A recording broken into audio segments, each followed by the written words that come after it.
Ser podcast. Jesús Callejo, una semana más. Bienvenido de nuevo a Ser Historia. ¿Qué tal, Nacho? Pues un placer, una semana más aquí, presto y dispuesto para hablar de un personaje que dejó un buen rastro de sangre. Sí, un personaje polémico, vamos a decir, ¿no? En el contexto del... Pero fíjate, hay personajes que incluso decimos, hay que evitar ese presentismo, ¿no? Sí. Claro, en la Edad Media vamos a viajar al siglo X, casi alrededor del año 1000. Él muere en el año 1002, Almanzor el Victorioso, de nombre Abu Amir Muhammad Ben Abi Amir al-Masafir. Tócate, tómate ahí. Que fíjate, con el poco árabe que sé, yo creo que yo podría traducir el padre del príncipe Mohammed, hijo de Abi, el príncipe al-Mafiri. Amir es príncipe en árabe, Abu es padre, Beni es hijo. Bueno, pues 4 cositas que sé un poquito, pues... Oye, pues mira, ya hemos aprendido aquí. Ya hemos aprendido ahí un poquito algo. Abu Amir, mira, además Abu tiene Amir. nombre de canción, Abu Amir. Sí, el padre del príncipe. Pues lo que decía, ¿no? Ese presentismo nos hace ver algunos personajes de la antigüedad. Bueno, pues Julio César, sí, también podríamos decir que fue un genocida, ¿no? Pero, claro, la violencia estaba muy normalizada en aquella época, ¿no? Pero hay algunos, como Blas el Empalador o Almanzor, que quizás superan, ¿no? ese límite de normalidad, entre comillas, de número de muertes por persona, ¿no? Y batalla, ¿no? Y Almanzor es uno de ellos, ¿no? Es que Almanzor tenía ansia viva, allí por donde pasaba arrasaba. Entonces, claro, era un personaje que allí donde iba, pues lo que te decía, dejaba huella traumática con sus aceifas. Las aceifas, que era el nombre este que se recibían, un poco también se ha llamado racias, era el nombre que recibían, pues estas incursiones o campañas de verano, donde iban a una cierta población, lo arrasaban y se llevaban el ganado, se llevaban esclavos y, por supuesto, todo el oro, la plata que pillaban y el terror que dejaban, ¿no? Que eso también es lo que él buscaba, ¿no? Que allí por donde fuera, pues no dejaba prácticamente como Atila, ¿no? Que creciera la hierba. De hecho, a él se le atribuyen, hay una, dicen unos que 53, otro que 56 campañas sin ninguna derrota. De hecho, ese nombre tan largo que has dicho, al final se resume con Al-Mansur. Al-Mansur significa el victorioso, y de Al-Mansur viene Almanzor. ¿Vale? O sea que de ahí viene un poco de esas campañas victoriosas donde esas aceifas, allí donde iba, pues se llevaba todo lo que pillaba, el grano, en fin, fuera maíz, fuera trigo, se lleva el ganado, bueno, el maíz no, porque todavía Todavía no había faltaba llegado, ahí. sí. Todavía no había llegado todavía el llegado, maíz, pero vamos, todo el cereal que pillaba por allí, y claro, y eso generaba, ya te puedes imaginar, una cierta angustia. Y entonces se sabe que fue pues eso, un intrigante dentro de lo que era el califato, no olvidemos que estamos en la época del califato, que inaugura Abderramán III. Pero luego con Al-Hakam II, él es como uno de los hombres fuertes, pero cuando le sucede su hijo, que es Gisán II, que le sucede además con una edad muy temprana, creo que con unos 11 años, pues Almanzor, que no podía ser califa porque no tenía esa sangre real, pero sí se convierte en Ayib, que es una especie como de primer ministro y también el tutor de Gisán II, y desde ese momento pues él toma prácticamente el poder del califato, hace y deshace lo que le da la gana, se va cargando a todos los que les hacen sombra, me refiero dentro del mundo musulmán, y por supuesto pues a los reyes cristianos les tiene una ojeriza, y los reyes cristianos pues cada vez que ven acercarse al Manzor pues de cuidado, cuidado. Y de ahí, y con esto concluye esta pequeña introducción, esa famosa frase que más de un oyente ahora estará diciendo: hombre, Almanzor, este es el que perdió el tambor en Calatañazor. Ya. Veremos a ver si existió la batalla de Calatañazor y veremos si perdió el tambor, porque ahí le atribuyen como una derrota. Pero, ¿qué le vamos a hacer? La historia para esto es muy, muy reacia a fantasías y nunca llegó a perder ninguna derrota, ninguna batalla, nunca tuvo ninguna derrota. Otra cosa es que él fuera, al final, herido en alguna de ellas, como consecuencia de esas heridas, pues al final muriera. Pero nada que ver con el tambor, nada que ver con Calatañazor, que por cierto tienen un busto de Almanzor.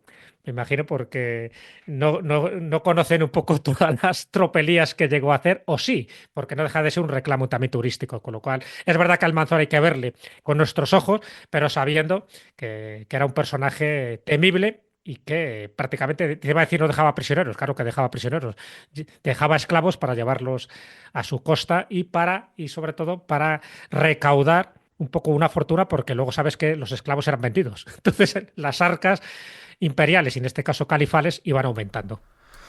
Muy bien, Jesús, pues vamos a comenzar nuestro viaje en el tiempo, en este cronovisor, en esta máquina. Tenemos aquí delante el teclado preparado para ir al pasado.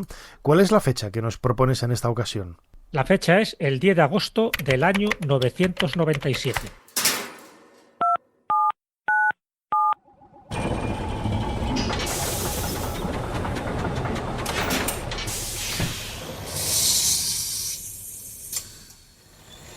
Adelante, pasen. Jesús Callejo les está esperando junto al cronovisor.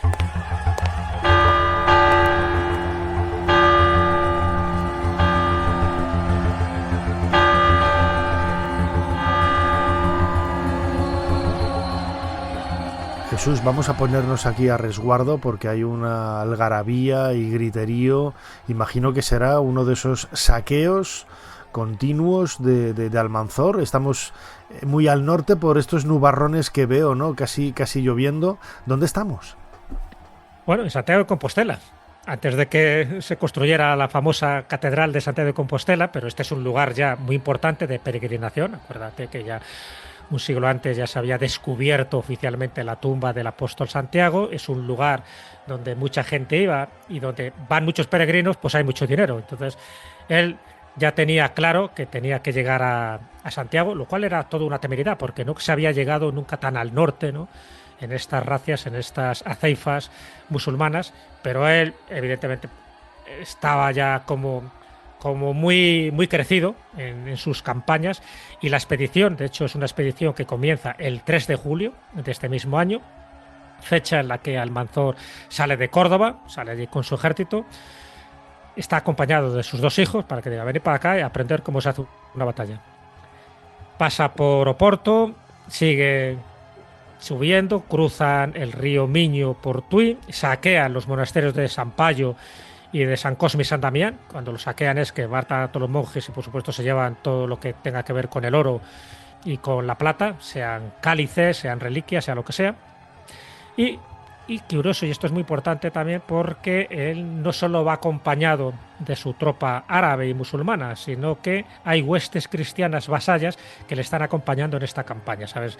Que se llevaban mal también, por entonces había un juego de tronos en los reinos de la península ibérica, en la parte dominada por los reinos cristianos, y en algún caso estaban ayudando al Almanzor para batir al enemigo. En este caso estamos hablando del rey de León, que es el que llevaba un poco pues todos los dominios de aquellos territorios. Pasa por Padrón, donde, según la tradición, como bien sabes, es donde desembarca el apóstol Santiago, pues también él arrasa todo aquello. De hecho, la sede episcopal, que estaba en Iria Flavia, también se lleva todo lo bueno, y se dirige a Santiago de Compostela. En Santiago de Compostela, cuando entra, que es el momento que estamos, hay una algarabía, pero hay algarabía de las huestes de Almanzor, porque no hay nadie allí que esté en Santiago de Compostela. Han huido todos, han tomado las de Villadiego, sencillamente porque se daban cuenta de que de lo que se les venía encima, claro. Claro. Entonces, ante la proximidad del ejército, se largan, lo encuentra prácticamente vacío, arrasa todo lo que puede, pero, y aquí viene esta circunstancia, y por eso hemos venido con nuestro cronovisor a esta fecha tan concreta, porque cuando entra en la tumba, o en los aledaños de la tumba del apóstol Santiago, en lo que era el templo que había por entonces, ya digo, nada que ver con la catedral, respeta la tumba. Y no solo respeta la tumba, que todo lo demás lo están destruyendo, porque lo fácil sería, vamos a expoliarla, vamos a saquearla, porque algo habrá dentro, no. La deja intacta, y al monje, un monje mayor que estaba allí custodiando esa tumba, también respeta la vida. De hecho, cuando entra Almanzor, se cuenta que entra orgulloso el caudillo y le pregunta, ¿qué haces aquí? Claro, porque no se lo esperaba, ¿no? Todo el mundo había huido, y este monje devoto le dice, honrar a Santiago. Bueno, no sé si aquello le conmovió o qué, pero le perdonó la vida, perdonó el saqueo del sarcófago del apóstol Santiago y se fue. Pero se fue no solo, sino se fue con los brocados, con las sedas, con los candelabros y, cómo no, con las puertas y las campanas de Santiago de Compostela. Es llamativo, ¿no? Porque de formación, por así decirlo, Almanzor no era de naturaleza militar, él era podríamos decir, grosso modo, un abogado, ¿no? Se dedicaba al mundo de las leyes, fue jurisconsulto y en principio, claro, su ascensión en el poder viene por esos cargos, ¿no? En la administración tan importante que fue teniendo, pero en principio no era un hombre de espada en mano, aunque todos, absolutamente todos, tenían esos inicios, ¿no? Y esa educación también en el mundo de las armas. No, así es. De hecho, él nace en Torros y él poco a poco va consiguiendo distintos cargos. Ven que es una persona eficaz, sobre todo para dirimir ciertas cuestiones internas que se producían en el califato. Ya digo que él llega al califato con Hakan II, que era un buen califa, ¿no? Y además él crea una biblioteca, que ahora te contaré con el destino, ¿no?, que tuvo esa biblioteca. Y luego es cuando él se casa con la hija de uno de los generales, en fin, más prestigiosos, que era el general Galib, y él se casa con ella. Entonces eso también subió, ascendiendo poco a poco distintos cargos, y vio que además mucha de su familia eran cadís. Los cadís eran un poco pues como eso, los jurisconsultos, los que llevaban un poco toda la parte judicial, y entonces él controlaba como distintos resquicios, ¿no?, dentro de esa administración. De hecho, él reforma también el ejército, se da cuenta que puede ser mucho más eficaz, eso también le ayuda a ascender en puestos, pero sobre todo es cuando llega Hisán II. Cuando muere Hakan II, que muere en el año 976, a partir de ahí se puede decir que empieza una segunda etapa de Almanzor. Hisán II, pues eso, un niño imberbe, en fin, totalmente ajeno a cualquier cuestión militar y cualquier cuestión doméstica. Prácticamente él se convierte en el tutor y llega un momento en que, claro, rivaliza con el general Galib, que es el que con las primeras razias que hacen, las hacen conjuntamente, ¿no? Por ejemplo, cuando arrasan Salamanca. Pero hubo un momento, y este es el año 981, que es clave en la vida de Almanzor y en la vida de la península ibérica, porque ahí es cuando repudia a su esposa, que era la hija de Galib. Galib eso no le parece nada bien, tienen peleas internas entre ellos, una especie de guerra civil, y al final el general Galib aparece muerto sospechosamente, ¿no? Tenía él unos 80 años, aparece muerto, entonces lo que hacen es que descuartizan su cadáver y los ponen en distintas zonas de Córdoba, un poco como diciendo, Almanzor ahora es el que va a llevar las riendas del califato, y también se convierte desde ese momento en la bestia negra de las tropas cristianas, porque saben perfectamente que lo que llega no va a ser nada bueno. Justo en ese año, en el 981, que ya digo que es un año clave para Almanzor, es cuando prepara una ceifa al Reino de León, es cuando va asolando Zamora, Rueda, Sepúlveda. Son 5 campañas militares, allí por donde pasa lo va arrasando todo, ¿no? Digo que ese es el momento clave donde se da además otras circunstancias, que es que entre los reyes, por ejemplo, el rey de León en aquel momento, que era Ramiro III, tiene disputas con su primo, que es Bermudo II. Entre ellos hay peleas para ver quién es el que llega al poder. Al final Ramiro III muere y Bermudo II, por cierto, apodado El Gotoso, es el que recupera el trono. Y desde ese momento él ve que todo aquello está muy débil y era el momento de entrar directamente en el Reino de León. La Córdoba de entonces era la admiración del mundo y la envidia del mundo. Almanzor, sin ningún título legítimo para llegar al más alto poder, se sentía desdichado en las gradas del trono. Necesitaba sentarse en él. Para ello se vio urgido a declarar guerras, a ganar innumerables batallas, a fingir un puritanismo religioso que estaba muy lejos de sentir, a comprar la voluntad de un pueblo entero con dádivas, a simular amor. Es decir, se vio forzado a traicionarse. Fue un hombre fascinador, deslumbrante, un hombre que tuvo en sus manos el azar que rige los destinos ajenos. Se transformó él en destino de los otros a fuerza de luchar contra el propio destino. Jugó como la historia al ajedrez, derrocando pieza por pieza, inundando de sangre los tableros.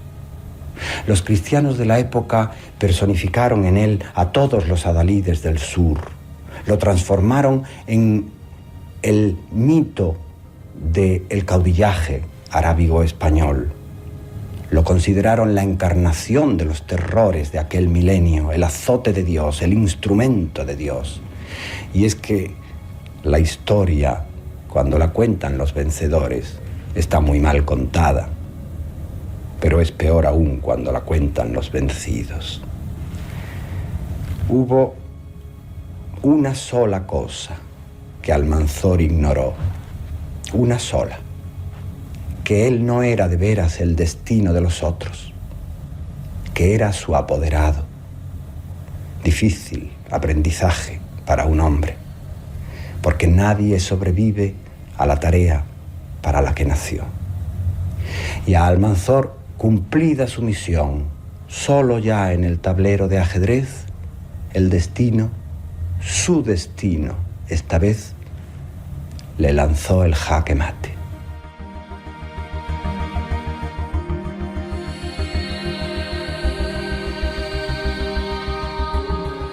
Es la voz de Antonio Gala en ese programa espectacular, ¿no?, del año 1985, Paisaje con figura, dedicado a la figura de Almanzor. Una visión más idealizada, más romántica, ¿no?, ¿verdad, Jesús Callejo? Porque no deja de ser un personaje importante en la historia de Córdoba, en la historia de España, y uno de esos exponentes, ¿no?, que marcó también el cambio de milenio, ¿no? Él le pilló el año 1000 y sobre todo pues la segunda mitad de ese siglo X, a partir del 950, que marca un poco, como digo, toda la influencia, ¿no?, que pudiéramos decir en la historia de España, de la figura de Almanzor. No, totalmente. Pues él vivió bastante, ¿no?, para lo que era la época, y cambió un poco el panorama, ¿no?, de los reinos que había por entonces. Está claro que él fue conquistando muchísimo terreno y eso pues le permitió tener muchísimo más poderío. Ten en cuenta que desde que fueron derrotados los musulmanes por Pelayo en la batalla de Covadonga en el 718, los árabes no habían llegado tan lejos, no habían llegado tan al norte. O sea, que te quiero decir que fíjate la temeridad, la osadía, pero también la valentía de Almansur, el victorioso, para llegar hasta allí y encima consiguiendo lo que consiguió. Fíjate que el traerse las campanas de Santiago de Compostela es un poco como una humillación también, porque las trae, las funde y luego las convierte en lámparas para la mezquita de Córdoba, que por cierto él amplía la mezquita de Córdoba. Eso no, te quiero decir que estamos contando un poco su parte bélica, pero él era una persona profundamente religiosa. Más, fíjate, te diría que un fanático religioso. De hecho, te cuento como anécdota, él copió a mano el Corán. Antes de ascender a todos estos cargos que te acabo de comentar, antes de ese 981, él copia a mano el Corán y lo llevaba durante todas sus campañas.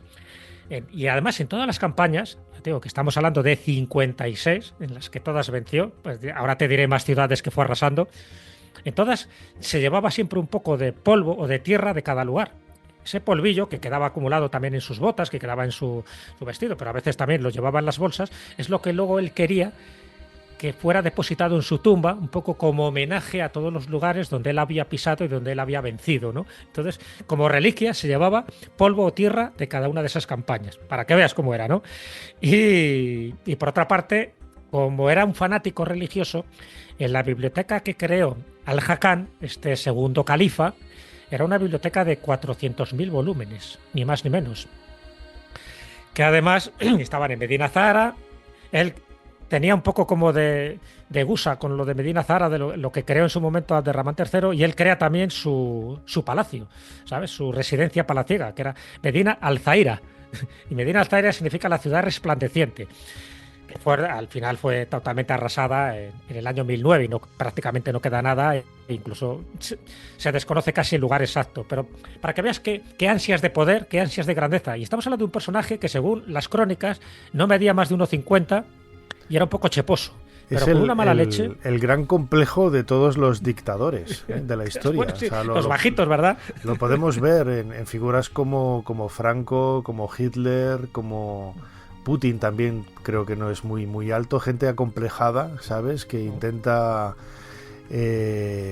mira, había una fotografía hace muchos años en la embajada de España en Egipto, en El Cairo, en donde se veía a Franco con Nasser, ¿no?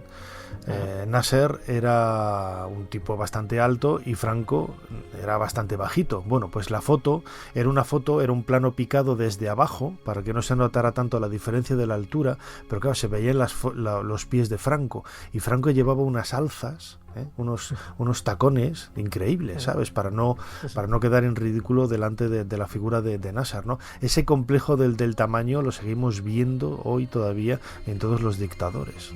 Es alucinante. Aquí tienes al Almanzor, que también era un dictador, era un caudillo, sí. Era un poco todo. Y bueno, una de las grandes barbaridades que hizo, sobre todo para la cultura, es quemar, incendiar, arrasar también la Biblioteca de Córdoba. La Biblioteca de Córdoba, por entonces Córdoba, en aquella época, estamos hablando de este siglo X, era uno de los emporios más cultos, más refinados que había en toda Europa, ¿vale? Tanto en población como en sofisticación de construcciones, en fin, con sus jardines, con sus acequias, con sus fuentes de agua, en fin. Tú veías Córdoba, si nos vamos con nuestro cronovisor, vemos Córdoba en aquella época y vemos León, y era como el primer mundo y el tercer mundo en aquella época, o sea, era totalmente distinto. Pero claro, también estaba en esa biblioteca donde Haakon II, que sí tenía una amplitud de miras, acumuló muchísimos libros de todo tipo, de geografía, de matemáticas, de historia, de literatura. Pero Almanzor, cuando él se hizo cargo del poder, dijo: a mí estos libros, los que están en contra del Corán no me interesan, y los que están a favor del Corán, pues ya tenemos el Corán. Entonces, cuentan las crónicas que fueron quemados los libros, otros fueron arrojados a los pozos del palacio, otros se echó encima tierra y otros fueron destruidos, pues de cualquier forma que se les fue ocurriendo, ¿no? Y es una pena porque se perdieron, no los 400.000 ejemplares, pero sí muchos de estos libros que luego fueron a parar a otro tipo de bibliotecas, y incluso algunas se conservaron, por ejemplo, en la Biblioteca de Granada, que también sufrió un bibliocausto, porque esto al fin y al cabo es un bibliocausto, también sufrió pues con la Inquisición, donde también se expurgaron muchos de esos libros o muchos de esos manuscritos que procedían de la biblioteca de Al-Haakon II. Bueno, pues Almanzor pues le dio también por los libros. Y ya sabes un poco lo que dicen, ¿no? Que cuando empiezas quemando libros acabas quemando personas. Bueno, pues él un poco hizo de todo. Pero sí es un poco destacarlo porque para ver cómo era la mentalidad de Almanzor y cómo era su forma de entender el mundo y cómo era su forma de entender la religión. Él pensaba que lo que estaba haciendo era una cruzada, y donde más cristianos matara o esclavizara, pues mayor gloria para Alá. Y bueno, y esto es lo curioso, ¿no? Como con el tiempo, pues al final, fíjate, si esto que se habla ahora de la memoria histórica, que tiene que pedir perdón, bueno, si tuviéramos que pedir perdón al Almanzor de todo lo que fue arrasando, porque te cuento, él destruye Coimbra, él destruye León, destruye San Esteban de Gormaz, Colunia, Astorga, Santiago de Compostela, que acabo de comentar.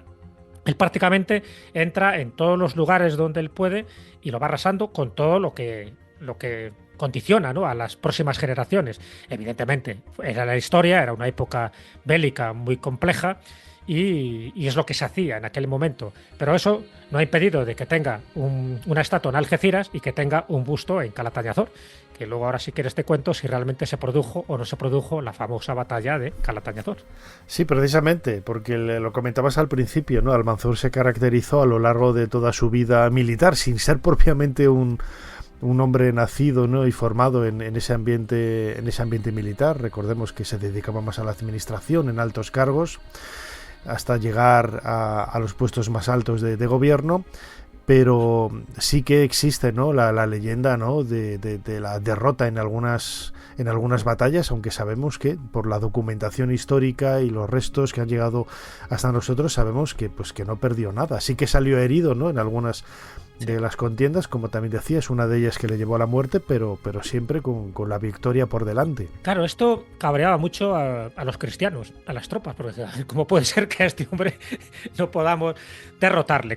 ¿Cómo puede ser que siempre seamos nosotros los perdedores? Entonces imagínate como una partida de ajedrez que siempre pierdes. Pues en fin, la moral estaba por los suelos, ¿no? Y encima, en fin, los reyes que había por entonces, como Bermudo II, pues tampoco hacían mucho, ¿no?, para conseguir que hubiera cierto prestigio en el reino de Castilla o en el reino de León.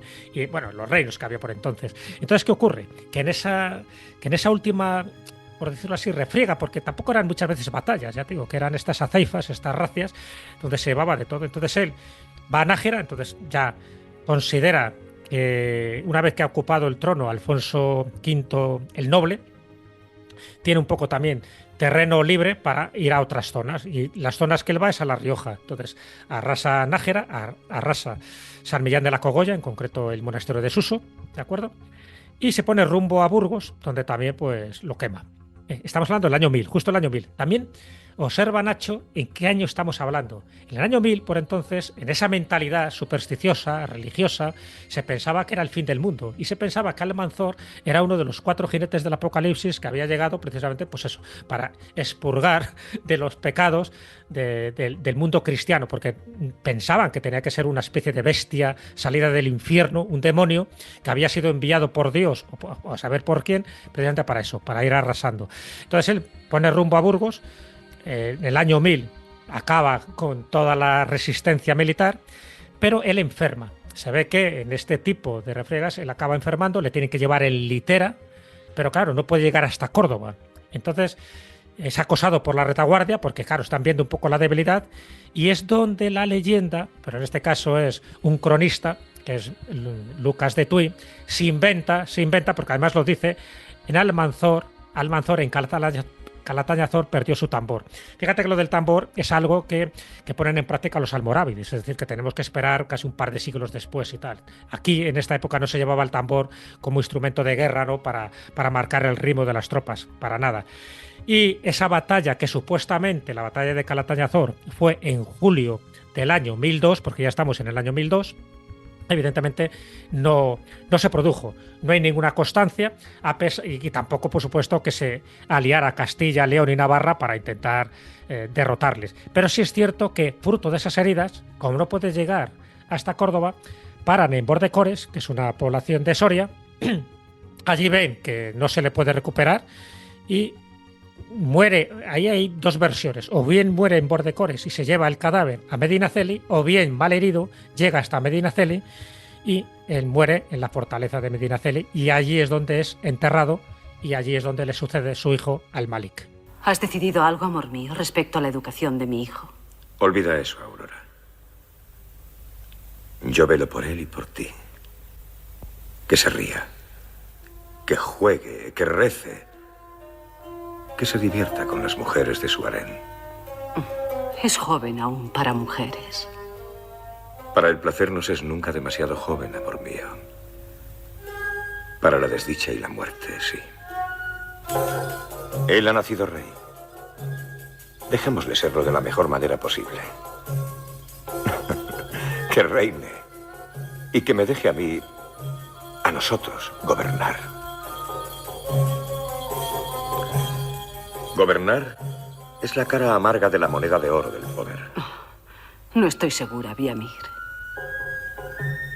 La realeza, Aurora, es un accidente. Tú que fuiste esclava mejor que nadie lo sabes. El poder es un destino. Yo lo tengo. Déjame cumplirlo.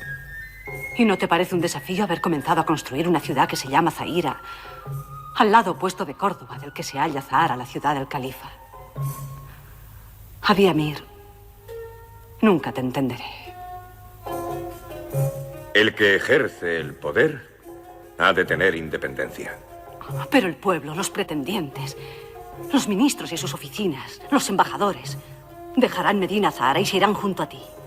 Mejor para Isen. Así podrá gozar con sosiego de toda su ciudad, como yo ahora de ti. Espera. Ghalib está quejoso también de esa Zaira. Opina que una ciudad es demasiado para un simple canciller. Mal rosero es la envidia. Mi suegro es de los que te amparan, pero solo cuando estás por debajo. Y el ejército de profesionales que has creado le afrenta a él, que es general del otro. El suyo está caduco. Tiene unos cuadros rígidos y frágiles. Funciona por tribus cuando ya no las hay. Por afectos de sangre, cuando a lo que se va a la guerra es a derramar sangre. Es preciso renovarlo todo. Sanearlo todo. Los soldados contentos y pagados son invencibles, Aurora.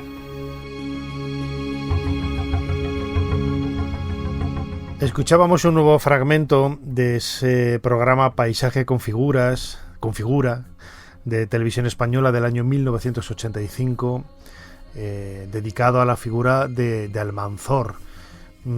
Jesús Callejo, las mujeres en la vida de Almanzor también tuvieron un papel importante, ¿no? No solamente como reinas madre, como esposas, como el contexto, ¿no?, de la dinastía, ¿no?, y de querer mantener la ambición de ese gobierno, hizo que algunas de las mujeres tuvieran un papel importante.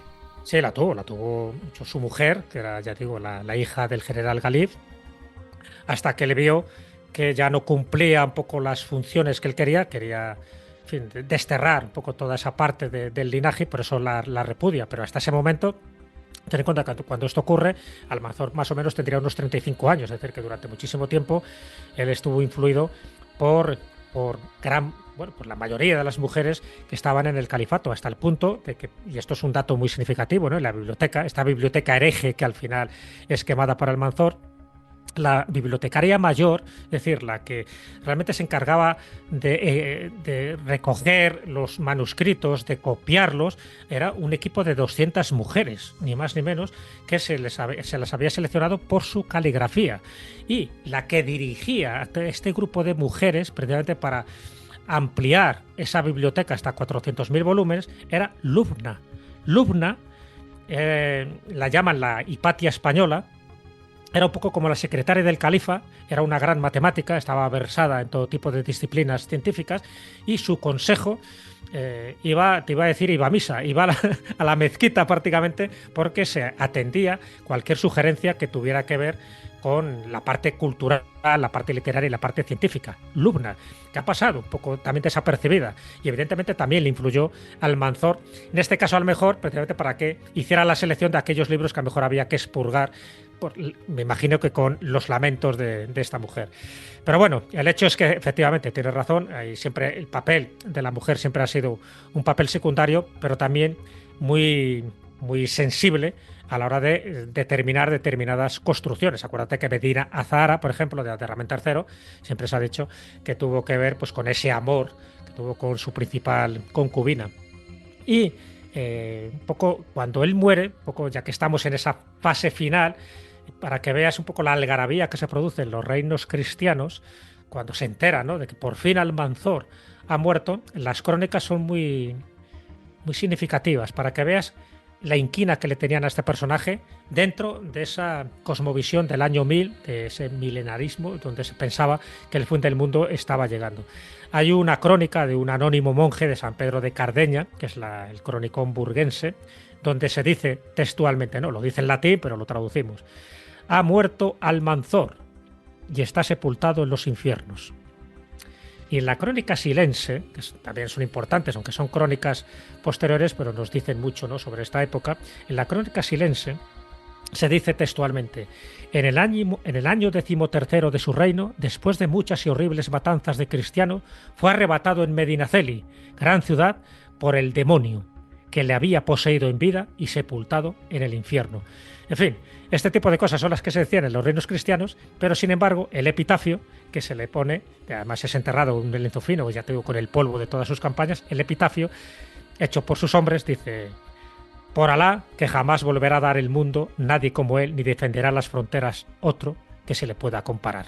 Para que veas que según quien escribe la historia, así cuenta también los acontecimientos.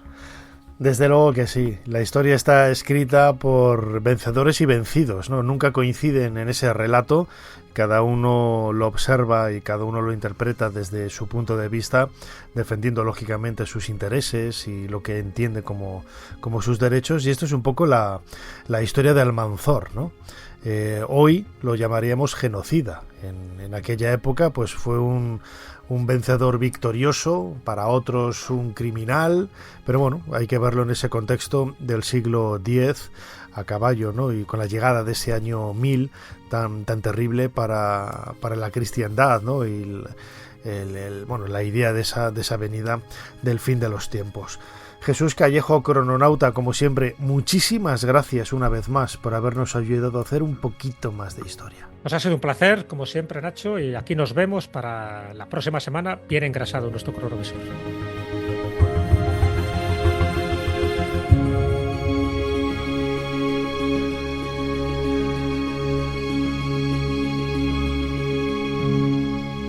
Suscríbete a Ser Historia. Todos los episodios y contenidos adicionales en la app de Cadena Ser y en nuestros canales de Apple Podcast, Spotify, iVoox, Google Podcast y YouTube. Escúchanos en directo en la Ser los domingos a la 1:30 de la madrugada. Cadena Ser. La radio.